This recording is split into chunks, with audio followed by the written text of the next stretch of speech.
Ng gabi, nahuli na po ang lalaking pumatay sa mga kasama niya sa bahay gamit ang martilyo.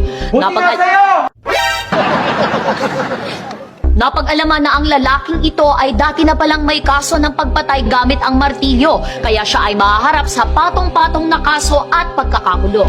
Yan ang bagay sa'yo, mabulok ka sa kulungan! Hoy!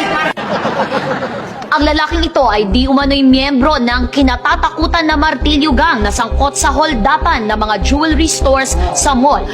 Dapat sa'yo illegal injection eh! Halina, excuse me. Sir, kanina pa po kayo humihirit eh. Kilala niyo po ba yung biktima?